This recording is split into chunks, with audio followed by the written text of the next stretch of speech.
Picture this. You're standing in the shadow of the Palatine Hill in Rome. The year is 2018 CE, and the air itself seems to vibrate with whispered rumors and barely contained panic. The marble facades of the imperial palaces gleam white-hot under the Mediterranean sun, but there's something rotten festering beneath all that pristine beauty. You can smell it, the cloying sweetness of exotic perfumes mixing with the metallic tang of spilled wine, and something else, something darker that makes your stomach turn. From behind the gilded doors of the imperial residence comes the sound of flutes and drums, but it's not the dignified music of state ceremonies. This is wild, primal, intoxicating, the kind of rhythm that makes your pulse quicken and your mind fog with forbidden thoughts.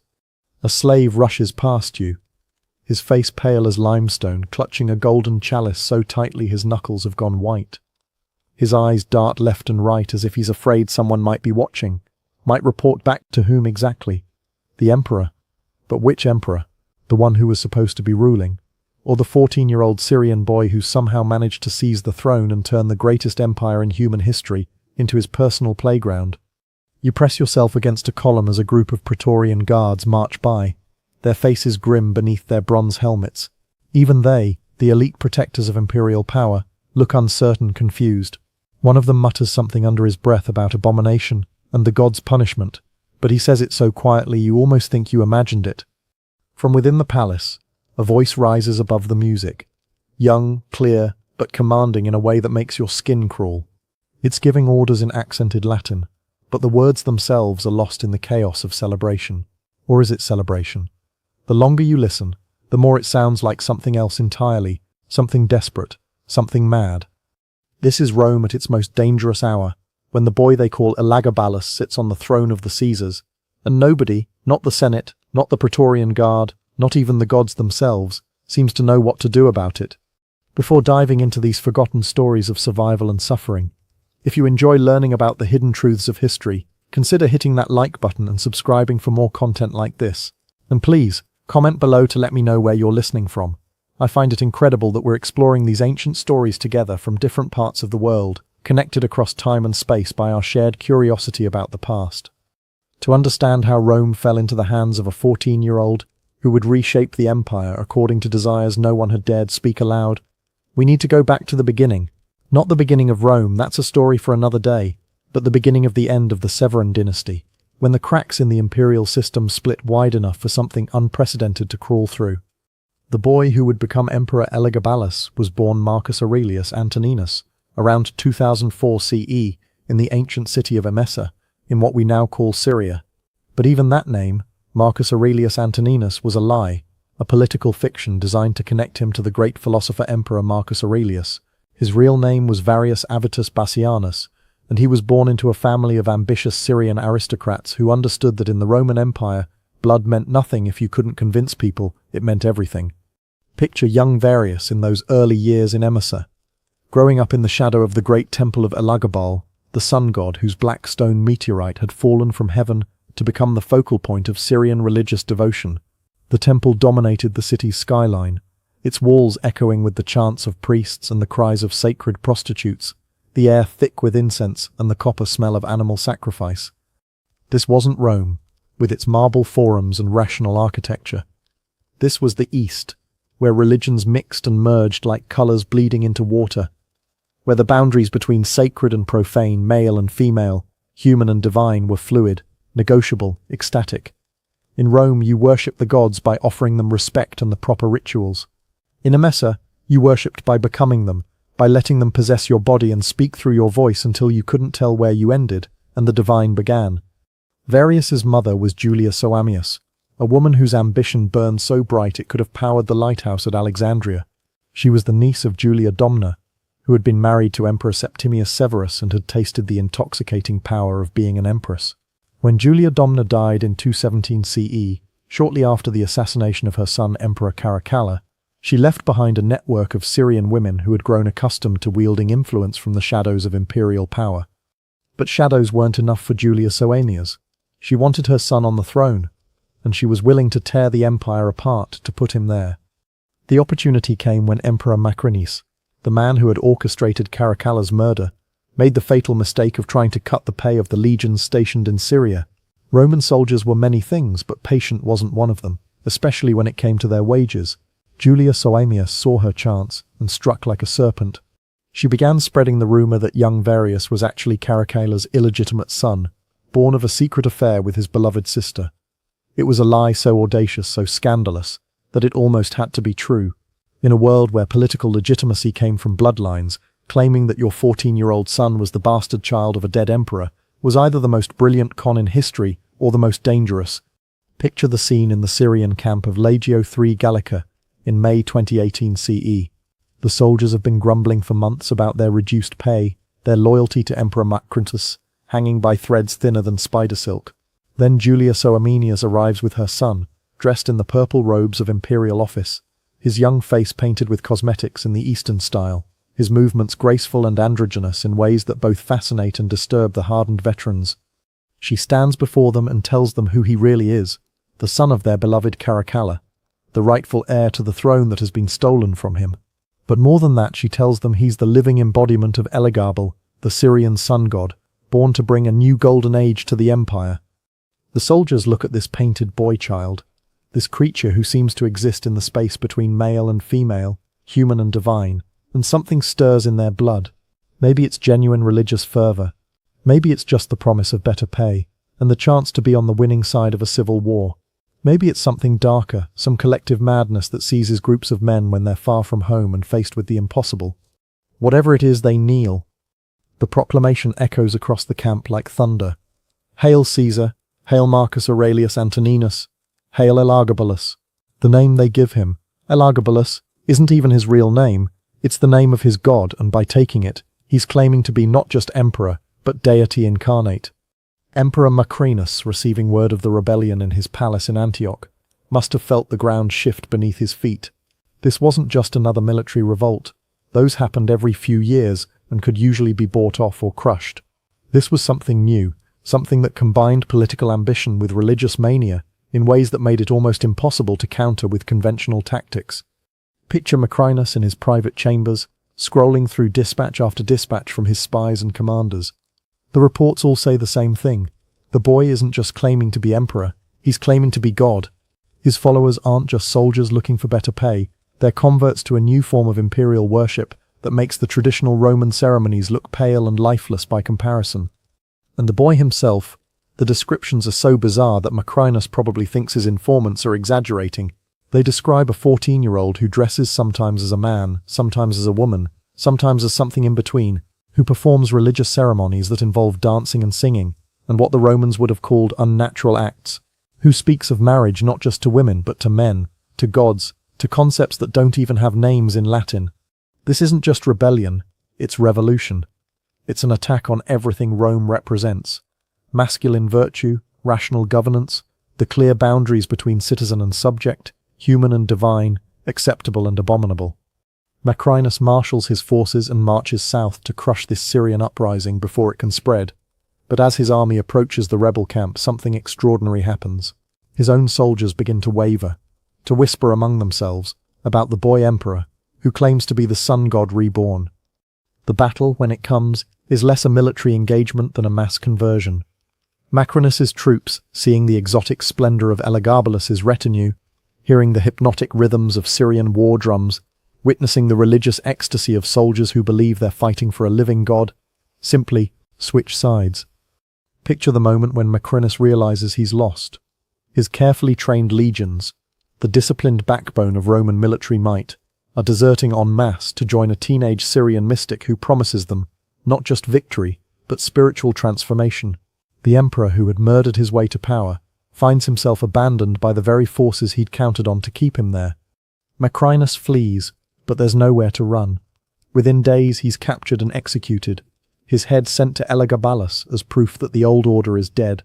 The boy who was born Varius Avitus Bassianus, who became Marcus Aurelius Antoninus through political fiction, who styled himself Elagabalus after his sun god, is now the undisputed master of the Roman Empire. But mastery and control are two very different things. The journey from Syria to Rome takes months, and it's unlike any imperial procession in Roman history. Picture the caravan that winds its way across the eastern Mediterranean and up the Italian peninsula, Traditional Roman soldiers marching alongside Syrian priests, purple-clad imperial officials walking next to painted courtesans, sacred prostitutes sharing the road with Praetorian guards who still aren't quite sure what they've gotten themselves into. At the center of it all is Elagabalus himself, traveling in a golden chariot pulled by white horses, his appearance changing from day to day in ways that leave witnesses struggling for words. Sometimes he presents as a Roman emperor should, toga perfectly draped, bearing dignified, every inch the inheritor of Augustus and Trajan. Other times he appears in flowing Syrian robes, his face painted with cosmetics, jewelry glittering at his throat and wrists, looking more like a temple dancer than a military commander. But it's not just his appearance that unsettles people, it's his behavior. Roman emperors were expected to be distant, dignified, accessible only through carefully choreographed ceremonies. Elagabalus throws himself into crowds, touches common soldiers, engages in public displays of religious ecstasy that leave observers unsure whether they're witnessing divine inspiration or madness. The closer the procession gets to Rome, the more reports filter back to the capital about what's coming. The Senate, those ancient arbiters of Roman tradition, receive messenger after messenger, describing scenes that seem to belong in Oriental fairy tales rather than serious political reality. The new emperor is said to dance in public, to wear women's clothing, to perform religious ceremonies that involve activities that senators prefer not to discuss in polite company. Picture the debates that must have raged in the Curia, the ancient Senate house where Rome's political elite gathered to pretend they still had real power. Some senators argue for resistance. Surely the Praetorian Guard can be counted on to defend Roman traditions against this Eastern corruption. Others counsel acceptance. The boy has the loyalty of the legions, and challenging him might mean civil war. But beneath all the political calculations is a deeper anxiety, a sense that something fundamental is about to change. For centuries, Rome has been expanding eastward, conquering territories and absorbing their peoples, but always maintaining its essential Roman character. Now, for the first time, the East is coming to Rome not as a conquered territory but as a conqueror, bringing gods and customs and ways of thinking that threaten to transform the empire from within. When Elagabalus finally enters Rome in the summer of 2019 CE, the city holds its breath. Picture the scene as his procession passes through the gates, crowds lining the streets, some cheering, others silent with shock or fear. The new emperor rides in his golden chariot, but he's not alone. Beside him is a massive black stone, the sacred meteorite of Elagabalus, brought from Syria to serve as the centerpiece of a new religious order. This isn't just a political transition, it's a spiritual invasion. The boy emperor isn't content to rule Rome. He wants to transform it, to remake the capital of the world in the image of his Syrian homeland. And he has the power to do it. The first sign of what's to come appears within days of his arrival. Elagabalus announces that he will marry the stone of Elagabalus to Minerva, the Roman goddess of wisdom and warfare. It's a ceremony that has no precedent in Roman religious tradition, a mixing of Syrian and Roman deities that horrifies the traditional priesthood. But that's just the beginning. Within weeks, the new emperor has begun construction of a massive temple on the Palatine Hill, dedicated not to Jupiter or Mars or any of the traditional Roman gods, but to Elagabalus. The sound of hammers and chisels echoes across the city as workers labor to create a monument to a god most Romans have never heard of. Picture the confusion and fear that grips the capital as news of each new outrage spreads through the streets. The emperor has appointed Syrian priests to positions of power in the Roman religious hierarchy. He's introduced new ceremonies that involve dancing and music and what witnesses describe as unspeakable acts. He's begun wearing women's clothing in public, not as a disguise or a joke, but as a statement of nobody knows, and that uncertainty is almost worse than knowledge would be. The traditional Roman aristocracy watches in horror as their carefully ordered world dissolves into chaos. These are men who trace their lineages back to the founding of the Republic, who see themselves as the guardians of Roman virtue and tradition. They've weathered civil wars and barbarian invasions, but they've never faced anything like this, an emperor who seems determined to destroy everything they hold sacred. But it's not just the aristocracy that's unsettled. Common Romans, too, find themselves struggling to understand what's happening to their city.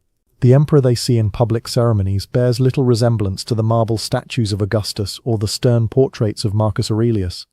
This is something new, something unprecedented, something that challenges their basic assumptions about power and gender and the nature of imperial authority itself. Picture a typical Roman citizen, perhaps a shopkeeper or a craftsman, trying to explain to his children why their emperor sometimes dresses like a woman. Why the new religious ceremonies sound more like parties than worship. Why the palace echoes with music and laughter at all hours of the day and night.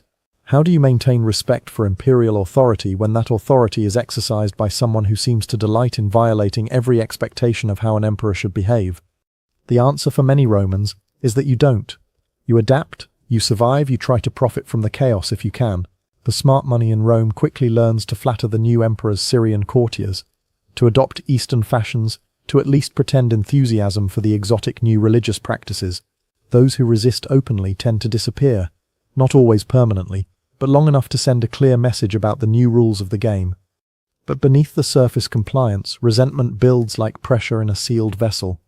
Rome has always been a conservative society, suspicious of change and fiercely protective of its traditions.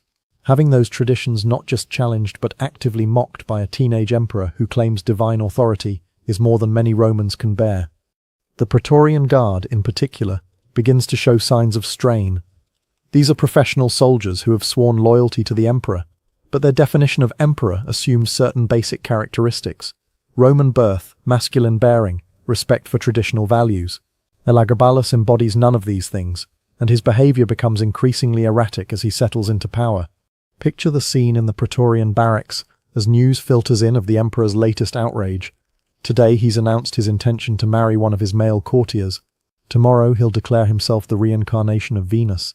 Next week he'll order the construction of public baths where men and women will bathe together, where the normal rules of Roman modesty will be suspended in favor of Syrian customs that most Romans consider deeply immoral. The guards mutter among themselves, their loyalty tested by each new revelation. They're trained to follow orders, but what happens when those orders come from someone who seems to have no understanding of Roman law, Roman custom, or Roman dignity? How long can institutional loyalty survive when it's strained by daily humiliation? The crisis deepens as Elagabalus begins to interfere more directly in the traditional workings of Roman government. He appoints Syrian favorites to positions of power, often based on their physical beauty rather than their administrative competence. He disrupts Senate meetings with religious ceremonies that senators find both blasphemous and embarrassing. He issues edicts that contradict centuries of Roman legal precedent, seemingly on whim rather than through any coherent policy. Picture a Senate session in the second year of Elagabalus's reign, the ancient chamber where Cicero once delivered his Catiline orations, where Augustus carefully managed the transition from republic to empire, now echoes with the sound of Syrian flutes and the scent of Eastern incense. The emperor arrives not in traditional Roman dress but in flowing robes that shimmer with gold thread, his face painted with cosmetics, his movements graceful and androgynous. He announces that he's received a vision from Elagabalus, that the sun god has revealed new laws that must be implemented immediately. The senators sit in stunned silence as he describes regulations that would fundamentally alter Roman marriage customs, that would give legal recognition to relationships between men, that would permit practices the Roman legal code has always condemned as contrary to public morality. When one elderly senator dares to object, to invoke tradition and precedent, Elagabalus's response is swift and chilling. The man isn't executed. That would be too crude, too obviously tyrannical. Instead, he's assigned to a minor administrative post in a remote province, effectively exiled from the political center of the empire. The message is clear. Adaptation is rewarded. Resistance is punished. But perhaps the most shocking aspect of Elagabalus's reign isn't his violation of political norms. It's his violation of gender norms. In a society where masculine virtue is considered the foundation of civic order, where the emperor is expected to embody the ideal of Roman manhood, Elagabalus presents something entirely different. Ancient sources describe him wearing women's clothing, using feminine cosmetics, even going so far as to seek out physicians who might be able to transform his male body into a female one. Modern historians debate whether this represents genuine gender dysphoria or simply political theatre designed to shock and intimidate. But for contemporary Romans, the distinction is irrelevant. What matters is that their emperor, the living symbol of Roman power and authority, appears to reject the very concept of masculine leadership that has defined their civilization for centuries. Picture the whispered conversations in Roman homes as families struggle to understand what they're witnessing. Fathers try to explain to their sons why the emperor sometimes appears in public, wearing silk gowns and pearl necklaces. Mothers wonder what example this sets for their daughters, what message it sends about the nature of power and authority. Traditional gender roles, already under strain in a cosmopolitan empire that includes peoples from Britain to Egypt, suddenly seem fragile, negotiable, open to challenge. The emperor's personal relationships become the subject of endless speculation and gossip. He's said to have married multiple times, to women, to men, to his own courtiers, to foreign princes, to gods themselves in elaborate religious ceremonies. Each new union is announced with great fanfare, complete with public celebrations that blend Roman pageantry with Syrian religious ritual in ways that leave observers unsure whether they're witnessing a wedding or a religious initiation. But it's not just the marriages themselves that scandalize Rome. It's the way Elagabalus talks about them. He speaks openly of his desire to be dominated, to be treated as a woman in his relationships with men. He discusses sexual practices that Romans consider not just immoral, but literally unspeakable, things that are done in the shadows of the city's brothels but never acknowledged in polite society. Picture the shock of Roman aristocrats accustomed to emperors who project strength and dominance, who embody the masculine ideals of the warrior citizen. Now they have a ruler who seems to delight in submission, who takes pleasure in activities that Roman culture associates with weakness and femininity. It's not just politically dangerous, it's psychologically destabilizing, challenging assumptions about power and gender that have been central to Roman identity for centuries. The religious dimension of Elagabalus's reign adds another layer of complexity to an already unprecedented situation. His worship of the Syrian sun god isn't just a personal preference, it's a systematic attempt to remake Roman religion in the image of Eastern mysticism. The traditional Roman approach to the gods, based on contractual relationships and proper ritual observance, gives way to something more ecstatic, more personal, more dangerous. Picture the scene in the new temple of Elagabalus, as the emperor leads his court in worship. The black stone meteorite, brought from Syria at enormous expense, sits at the center of the sanctuary, surrounded by golden altars and silk hangings. The air is thick with incense and the sound of exotic music, drums and flutes and stringed instruments that no Roman temple has ever heard. The emperor himself leads the ceremony, his movements part dance, part religious ritual, part theatrical performance. He sings in languages most of his audience doesn't understand, calling on gods whose names they've never heard. The traditional Roman toga has been replaced by flowing robes that blur the line between masculine and feminine, between imperial and priestly, between human and divine. The courtiers who surround him have been carefully chosen for their beauty and their willingness to participate in these exotic rituals. Some are Syrian nobles who understand the religious context. Others are Roman aristocrats who've adapted to the new regime. Still others are slaves and freedmen who've been elevated to positions of influence based on their physical appeal or their enthusiasm for the emperor's spiritual experiments. To traditional Romans watching from the margins of the ceremony, it looks less like worship than like an elaborate performance designed to shock and titillate. The boundaries between sacred and profane, between public ceremony and private indulgence, have been dissolved in favor of something that seems to celebrate excess for its own sake. But perhaps that's the point. Perhaps Elagabalus's reign isn't just about personal gratification or political power. Perhaps it's about transformation, about using the authority of the imperial office to remake Roman society according to a completely different set of values. If so, it's an experiment on an unprecedented scale, using the greatest empire in human history as a laboratory for ideas about gender, sexuality, and religious authority that won't be seen again for centuries. The question is whether the empire can survive the experiment. By the third year of his reign, the strains are beginning to show. The Senate is increasingly restive. The Praetorian Guard is showing signs of disloyalty, and provinces throughout the empire are reporting unrest as local populations struggle to understand what's happening in the capital. Economic problems, too, are mounting. The emperor's lavish spending on religious ceremonies and palace entertainments is draining the imperial treasury. His appointment of incompetent favorites to administrative positions is disrupting the efficient governance that has kept the empire running for centuries. His religious innovations are alienating traditional constituencies without creating new sources of support strong enough to replace them.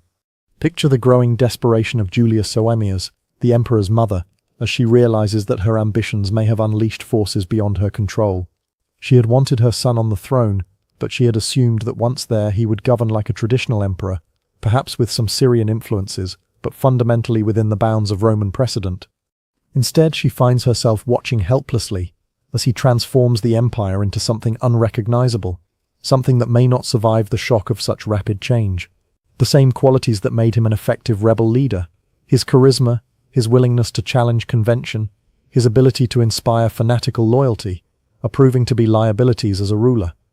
The boy who claimed to be the living embodiment of the sun god is burning too brightly, consuming everything around him in the intensity of his vision, And like the sun itself, he may be too powerful, too alien, too dangerous for the world he's trying to illuminate. The Roman Empire has weathered many crises in its long history: civil wars, barbarian invasions, economic collapse, plague.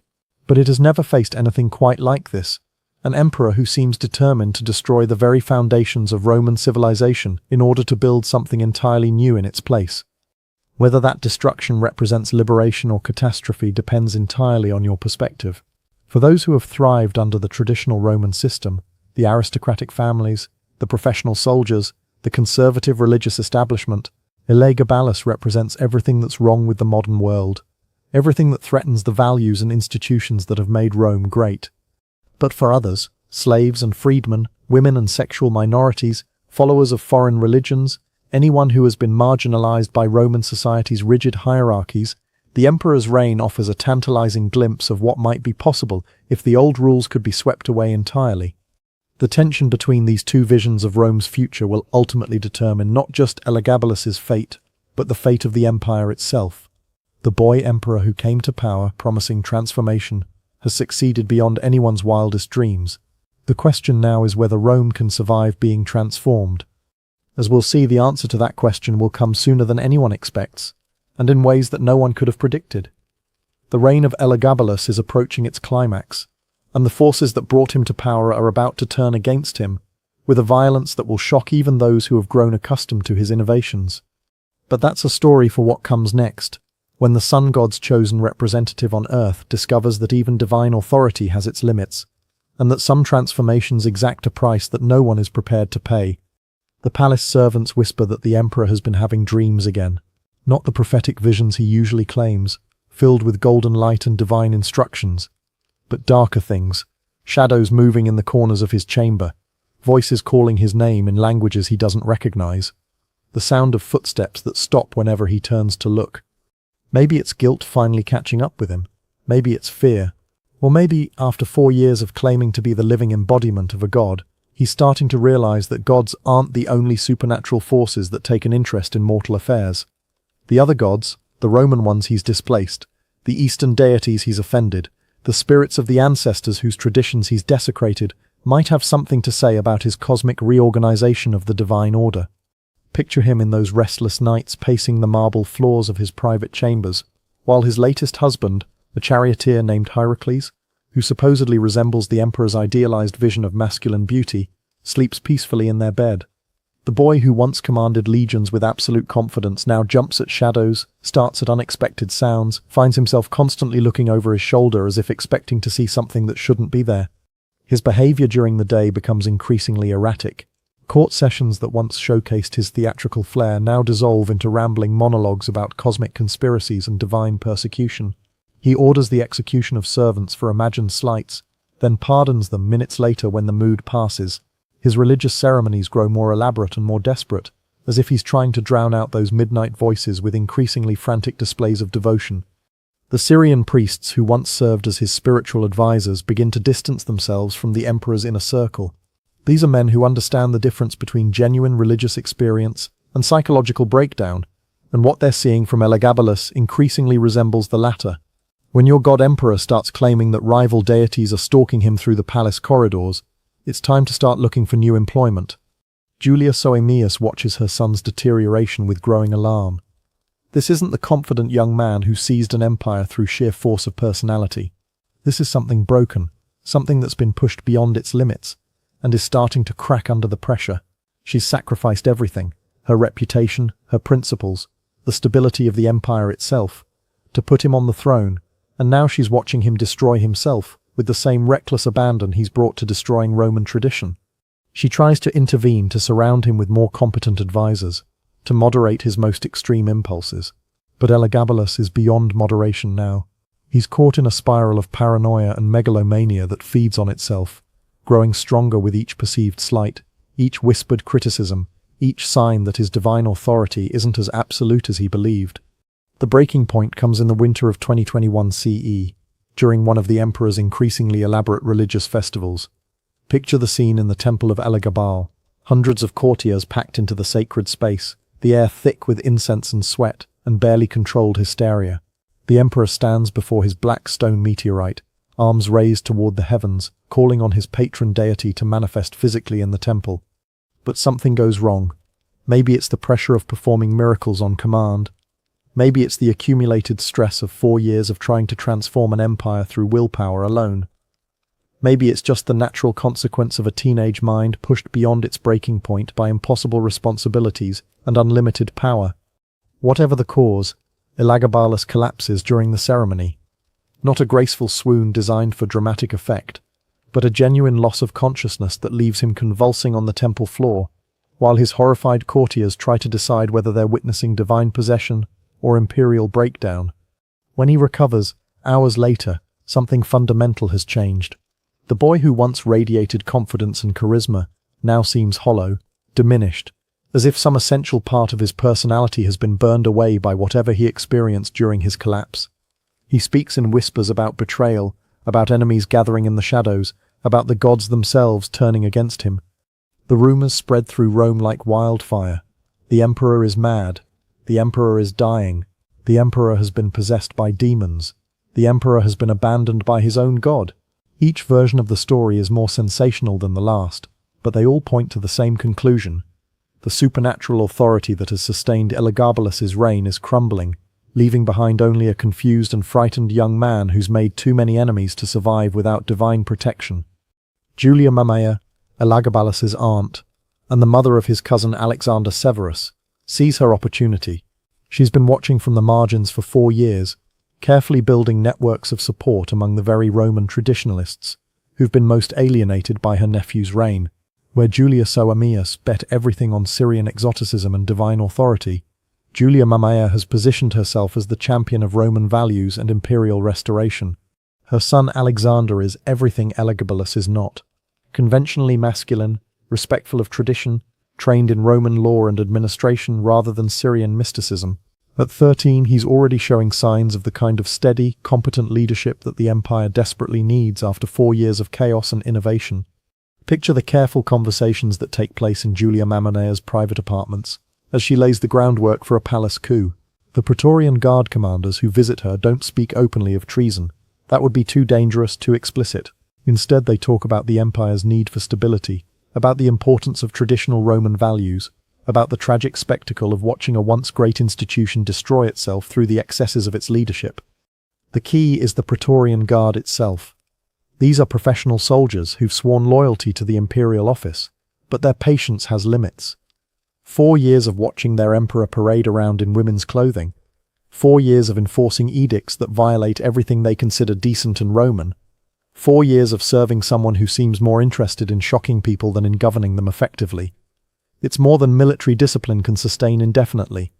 The final straw comes in March 22 CE, when Elagabalus announces his intention to remove all traditional Roman gods from their temples and replace them with images of Elagabal. It's not just religious innovation now, it's active destruction of everything Romans consider sacred. The emperor, who once claimed to be bringing divine enlightenment to the empire, is now threatening to erase the spiritual foundations of Roman civilization itself. Even his most loyal supporters begin to waver.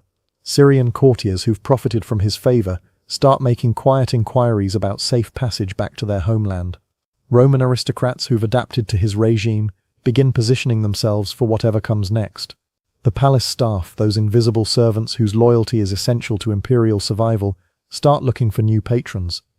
Julia Mamaea strikes on March 11, 222 CE, choosing her moment with surgical precision. Elagabalus and his mother are meeting with Praetorian Guard commanders in the palace, ostensibly to discuss security arrangements for another religious festival.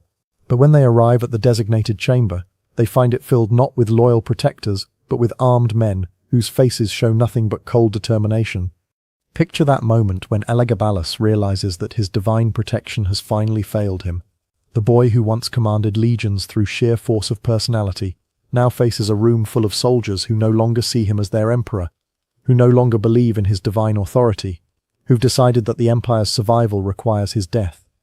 There's no dramatic speech, no final theological argument, no last-minute miracle, just the brutal efficiency of professional killers doing what they believe is necessary to save Rome from its own emperor. Julia Soaemias dies first, trying to shield her son with her own body, her ambitions finally consuming her in the most literal way possible. Elagabalus follows moments later, the boy who claimed to be immortal discovering that mortality is the one Roman tradition even he can't escape. But death isn't enough for the conspirators. The body that once wore imperial purple, that once claimed divine status, that once challenged every assumption about gender and power and authority that Roman civilization held sacred, must be desecrated in ways that make the nature of this revolution unmistakably clear. Picture the scene as the corpses are dragged through the streets of Rome, the crowds that gather to witness the spectacle, some cheering the end of what they see as an abomination, others weeping for the destruction of something unprecedented and irreplaceable. The bodies are stripped, mutilated, dragged through sewers, finally thrown into the Tiber River like refuse. It's a rejection not just of Elagabalus as an individual, but of everything he represented. The experiment in imperial transformation, the challenge to traditional gender roles, the attempt to remake Roman religion according to Eastern models, all of it dies with him, swept away by a tide of reaction that will reshape the empire for generations to come. Alexander Severus, Julia Mamachia's son, is proclaimed emperor within hours of his cousin's death. At 13, he's even younger than Elagabalus was when he seized power, but in every other respect he represents a complete reversal of the previous reign's innovations. Where Elagabalus challenged tradition, Alexander embraces it. Where Elagabalus experimented with gender and sexuality, Alexander projects conventional masculinity. Where Elagabalus promoted Syrian religion, Alexander restores Roman gods to their rightful prominence. The new emperor's first acts are calculated to erase his predecessor's legacy as completely as possible. The temple of Elagabal is converted to other uses, its Syrian priests dismissed or executed. The black stone meteorite that served as the focal point of Elagabalus's religious revolution is quietly shipped back to Syria, removing the physical symbol of Eastern influence from the heart of the empire. The edicts that challenged traditional Roman law are repealed. The appointments based on beauty rather than competence are reversed. The Syrian courtiers who profited from the previous regime are exiled, or worse.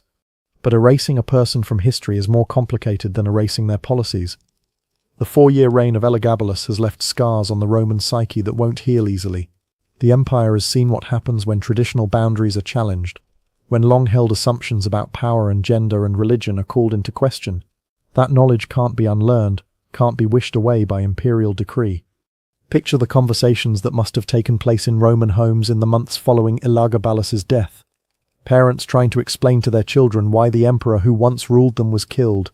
Husbands and wives discussing what they witnessed during those 4 strange years, what it meant, what it revealed about the nature of authority and identity, and the possibilities that exist when conventional rules are suspended. Some Romans undoubtedly felt relief at the restoration of traditional order.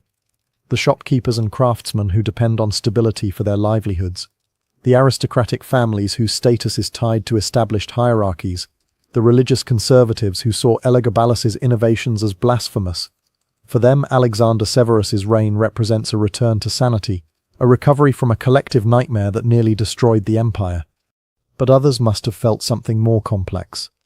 The slaves and freedmen who saw in Elagabalus's reign a glimpse of more fluid social possibilities. The women who witnessed a world where gender roles could be negotiated rather than imposed. The followers of foreign religions who experienced a brief moment when spiritual diversity was celebrated rather than merely tolerated.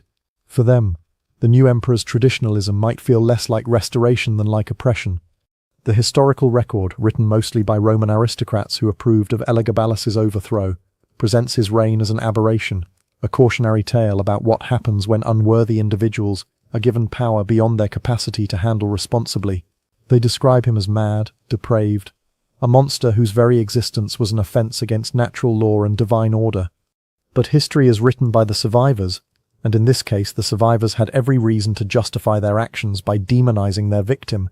The senators who collaborated in his overthrow, the soldiers who killed him, the aristocrats who profited from his death, they all needed to believe that what they'd done was not just politically expedient but morally necessary. The truth, as always, is more complicated. Elagabalus was certainly no saint, and his reign was undoubtedly chaotic in ways that threatened the empire's stability.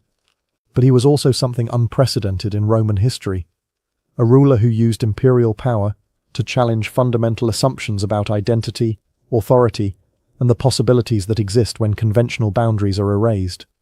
Whether you see his reign as a liberation or a catastrophe depends entirely on your perspective. If you believe that traditional Roman values, masculine virtue, religious conservatism, rigid social hierarchies, were essential to the empire's survival, then Elagabalus represents everything that was wrong with the cosmopolitan, multicultural world that Rome had become.